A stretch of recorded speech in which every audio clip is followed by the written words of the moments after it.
Let's jump right into total cryptocurrency market cap. We're going to look at the monthly chart here.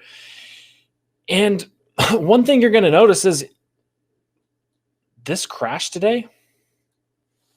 I even have to delete these little lines there to actually see the crash today. The crash today is just this little red candle up here.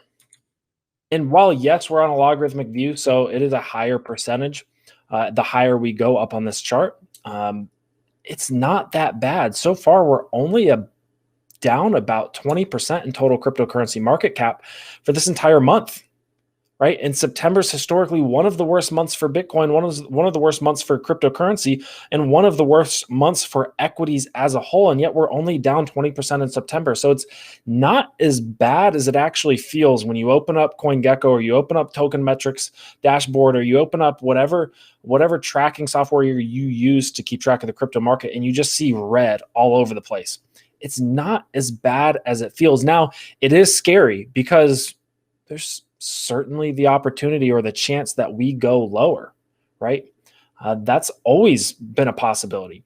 But if we zoom out, and this is something that I don't think enough people do, I don't think enough people zoom out, right? And that's what we're doing right here. We're zooming out to the monthly chart of total cryptocurrency market cap. And what you're going to see here is that long-term, we have been on a very, very strong trend line that we've only violated twice, once in 2015, 2016, and once when we had a global pandemic, right? So what we can see here is that, yes, there is downside. There's risk, right? We're going to refer to our downside here as risk, right? And what is the downside if we take a measured move, if we just fell flat to this trend line? Because look, guys, we would expect to see support on this trend line, right? We've only broken it twice, right? On rare occasion, and it bounced right back up above this trend line both times. So we would expect to find support on this trend line. And this trend line is a linear trend line on a logarithmic view, which equates to exponential growth. But if we just dropped like a rock and crypto just didn't die, but I mean, just completely fell straight down on its face in the rest of the month, we're looking at a 65% level of risk. That's maximum risk, right? That's if crypto just fell to this trend line overnight and just, it was an absolute bloodbath, right? The likelihood of that happening is very, very slim. However, let's look at the risk if we just kind of trickled our way down into a bear market down to this trend line, about 42%. Well, if you've lived through the most recent correction, that was about 60%, right? We're going to take a little measured move here. If I can isolate this candle, about 55%.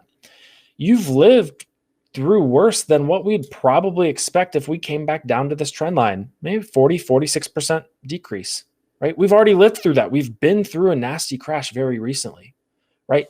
So now that we've discussed the risk, what is the reward, right? Because in trading and investing, risk to reward ratio is incredibly important. You want the highest reward for the least amount of risk. And whenever there's an imbalance between the amount of reward out there and the risk, there's probably a very good investment opportunity, not financial advice. But if we look at previous market cycles, we can see that we get these parabolic moves from time to time, right? These parabolic moves we've seen, right? Parabolic moves up to 1,200 days away to fair value, using this trend line as fair value. And what I mean by that is at $16 billion in total cryptocurrency market cap, we wouldn't have expected the market to get back to a $16 billion valuation until 1,200 days after we reached this peak, right? In 2017, 2018, when we peaked at $835 billion, in total cryptocurrency market cap, we wouldn't have expected to catch back up to this trend line, to that valuation of $835 billion for another 1,430 days. I know that writing down there is small, but it says 1,430 days. So you would expect to have to wait 1,430 days to break even, to get back to this valuation on this trend line. Yet what actually happened, we actually started running again sooner, right? We actually intersected and beat our last total cryptocurrency market cap peak within 1,100 days.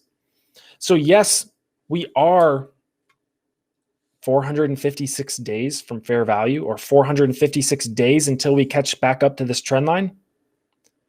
But more than likely, we would come back and pass this before then. So the risk in terms of time to break even or days to fair value, and the risk in terms of max drawdown to this trend line is actually not that bad, right? And you may disagree. You may say 40% is really bad. And if you're used to investing in the S&P 500, which does see nasty corrections from time to time, yeah, 40% correction is pretty bad. But when you take a look at the upside and you look at the previous market cycles that have been over 1,000 days to fair value and valuation, right, and risk premium, and you take a measured move from the end of the year to 1,000 days out to our trend line, you're going to see that would be a $7.8 trillion total cryptocurrency market cap. That would be if we moved parabolically upwards, right? So that's the reward. That's the potential reward for taking a risk. So can we go up into a parabolic move? Yes. Can we go down into a bear market, back down to our trend line? Yes. Both are entirely possible. Which is more likely? In my opinion, I think it's more likely that we see a parabolic move because that's what we've seen historically. And historically, Bitcoin and the entire market has usually peaked with a parabolic move, right? So while the risk is smaller than the reward, and in my opinion, the likelihood of the bad scenario occurring is less likely than the scenario where we go parabolic, the risk reward ratio is, in my opinion, out of this world. And everybody likes to talk about this NFT bubble. Everybody likes to talk about cryptocurrency like it's the .com bubble. But I want to draw your attention to this, and this is something I've mentioned on live stream many times before, but in 1999, when there was 5 times less money in circulation, Microsoft was able to reach a market cap of $600 billion. That's one equity. We're talking about the total cryptocurrency market cap that has not even reached that equivalent level. All of cryptocurrency has not even reached this equivalent level because now there's 5 times more money in circulation. 5 times 600 billion is 3 trillion. We peaked at 2.56 trillion. So yes, we are in a bit of a bubble above this fair value trend line, but in terms of what we've experienced in the past in cryptocurrency bubbles and what we've experienced in the past in terms of tech bubbles, we have not realized that level. And yes, it is dicey. Yes, it is. We're getting into chummy waters, so to speak, in terms of, right, the rest of the world, what the macroeconomic landscape looks like. Yes, it's scary, but that's the risk, right? That's the risk. And I still believe the risk to reward ratio warrants being exposed to crypto. The other thing is, if you just zoom out and you look at this trend line, look at the direction of this trend line.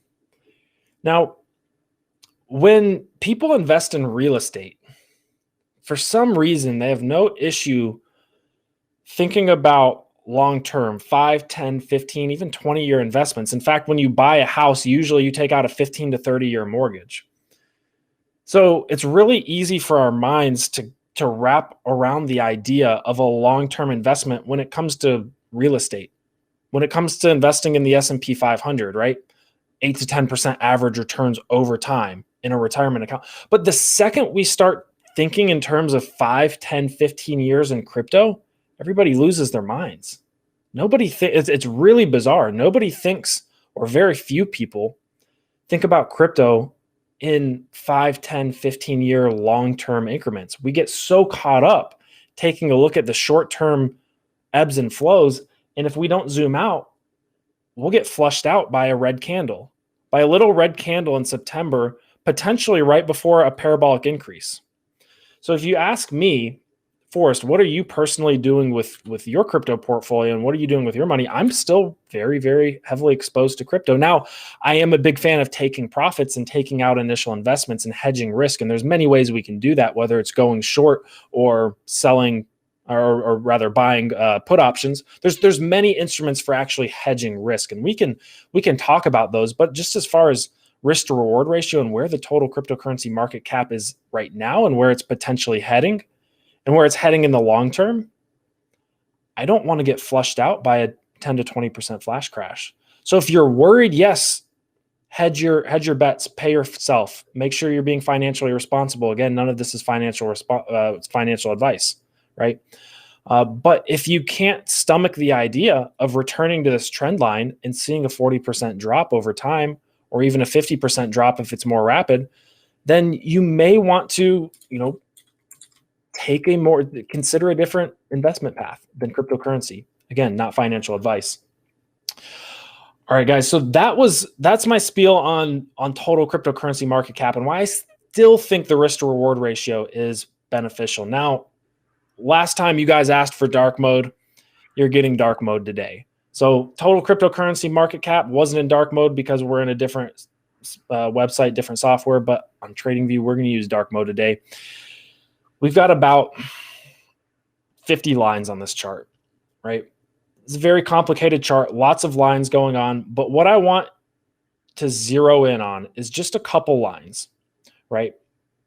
This dashed line, which I'm going to increase thickness, in this downtrend line, right? You're going to see that price action since we've broken through this line has been pretty volatile. And I believe that's because we're in a period of expanding volatility when it comes to our two big trend lines. Our two big trend lines are head and shoulders neckline on Bitcoin. We are looking at Bitcoin here, by the way. Bitcoin against USDT on Binance. It's a good judge for the rest of the market and the altcoin space as a whole. Now, we've got our head and shoulders neckline here, and you can see that this intersected with our downtrend line from what initially created this crash, put us into a little mini bear market, right? And what we're seeing is now the space between these two lines is expanding, right? And Bitcoin's trying to decide, and the market is trying to decide which line to go to, which trend line to test. And we've tested this line and failed, right? Now we've found some support on a big bundle of margin pressure levels. And I'm not going to sit here and explain margin pressure levels in this live stream, but suffice it to say, they're very, very strong support and resistance levels. And when you're approaching from the top, it's very strong support. So there's a chance that Bitcoin finds support here and moves back upwards, right? However, if we break this level, there's a couple levels of support that we can keep in mind. One being 37,500. That's this purplish dashed line right here. This is a big margin pressure level extrapolated from our $30,000 support zone here. It's also where we most recently found support off of this nice big Bitcoin move, right? And it would actually, scarily enough, potentially lead to a head and shoulders. Now, we can't get too ahead of ourselves and start drawing head and shoulders that don't exist yet, but I just wanted to draw your attention to that. But what it would also do, if we were to get there in the next couple of days, which I actually think might be a little bit healthier, just to get a little flash wick down and find support on this downtrend line, because what we find is when we find support on these downtrend lines, oftentimes that's very bullish, and that's called a bump and run. It's called a bump and run pattern, and Bitcoin loves to do it all the time. It's done it historically, and it can launch Bitcoin in any cryptocurrency or asset that follows this pattern very, very high. Token Metrics is a cryptocurrency investment platform that helps users leverage machine learning to become better crypto investors. Our in-depth analysis helps eliminate the emotions of investing, find profitable investment opportunities, and filters out scams. Learn more at tokenmetrics.com.